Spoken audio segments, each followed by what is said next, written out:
টাকাটা নতুন কিছু নয়।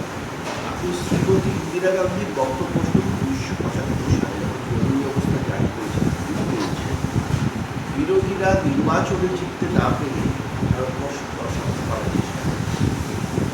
সেদিন ইন্দিরা গান্ধী যে কথাগুলো বলেছিলেন, নরেন্দ্র মোদীর মুখে আমরা সে কথা শুনি, কিন্তু বাস্তব যে বিভিন্ন যে আন্দোলন হচ্ছে তার পেছনে বিদেশি টাকা, যেহেতু দিল্লিতে একের পর এক নির্বাচনে হেরে যাচ্ছে, মহারাষ্ট্রে হেরেছে, হরিয়ানায় হেরেছে, দিল্লিতে হেরেছে, বিহারে হেরেছে, পশ্চিমবঙ্গ পরিবর্তন হচ্ছে, আসামে হেরেছে।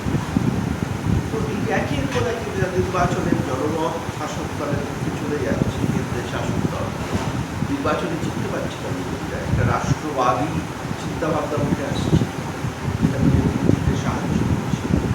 সুতরাং বিরোধীরা কোথাও শুধু বিজেপির সাথে লড়াই করছে না, দেশের সাথে লড়াই করছে, দেশকে অশান্ত করার চেষ্টা করছে বলে অনেকে মনে করছে, ধর্মান্তকরণ করার জন্য এবং বেশি টাকায় ধর্মান্তর যেটা বলা হয়। শুধুমাত্র তো ধর্মান্তরণ না, আমরা দেখতে পাচ্ছি রাজনীতির ময়দানেও এই টাকার প্রভাব পড়ছে। সেক্ষেত্রে রাজনীতিতেও এই টাকা ডিশ থেকে যে টাকা আমরা আমার জানতে পারছি।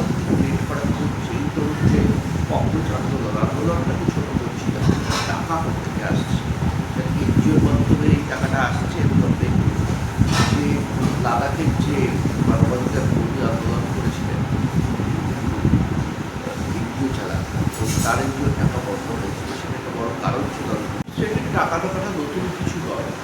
আপনি শ্রীমতী ইন্দিরা গান্ধীর বক্তব্য শুনুন ১৯৭৫ সালে যখন জরুরি অবস্থা জারি করেছিলেন, তিনি বলেছেন, বিরোধীরা নির্বাচনে জিততে না পেরে